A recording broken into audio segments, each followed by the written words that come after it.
What's up, fellas? I'm working on Eric's heads, or was. I'm doing a little port work on them, but I wanted to take a break because porting cast iron is not a whole lot of fun. So what I started to work on is, because I got all these engines, you know, the ones I already had, plus the others I got from that guy in Milton. I had a little bit of a infringement on my room here in the garage, so I was trying to get like a little cradle to put the engines in, to make it a little easier to get around in here because they are piled up. So I had already bought one of these little engine cradles off of Amazon a few years back, and they were pretty much trashed. It works good, but it took a lot of work to get it right.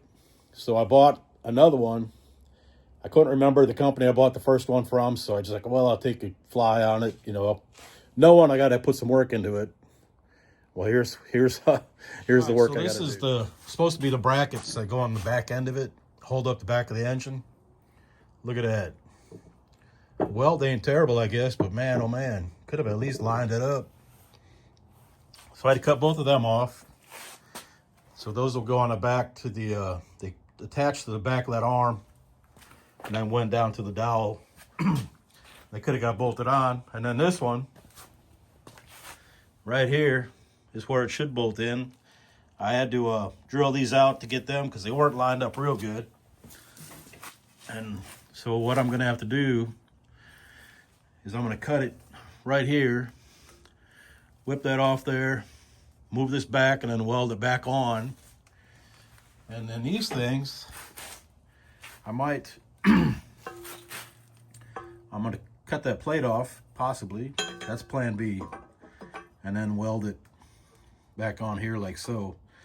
Because otherwise, you know, a lot of the weight's gonna be, I use these to put rear mains seals in, and to put the pressure flywheel and the clutch, all that, the bell housing, and then I can pick it up with a cherry picker and just put the engine right in the car that way. It makes it handy instead of trying to do it on you can't do all that on an engine stand. If you try to do it on a cherry picker, you know, the engine's moving and all that. So these are ideal for that, but it takes some work first. So they got decent casters with them, I'll say that. But, you know, when, you know, I pick on China stuff a lot, but they could make good stuff, but it's the price point. You know, it'd probably cost 3 or 4 times more, and it would probably bolt right on and not have any issues. But I don't know if they took the measurements off pictures in a magazine or what, but they ain't nothing accurate about them. So that's what I'm doing.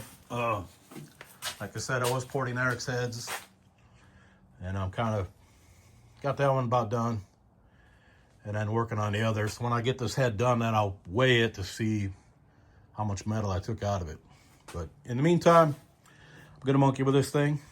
But I just wanted to share because this is pretty atrocious. I mean, for 30 bucks, I guess that ain't bad, but I don't know how the more expensive ones are. I think they're over 100. Summit sells them. And what's his name? James or Jim at Ford Strokers uses somebody. I don't know who he gets them from. I should ask him to see. But yeah, these are just want to give you a heads up if you're going to buy one of these. I hope you got a welder and cut off wheels, and you're not expecting it to go right on. All right, that's all. Appreciate y'all. Later.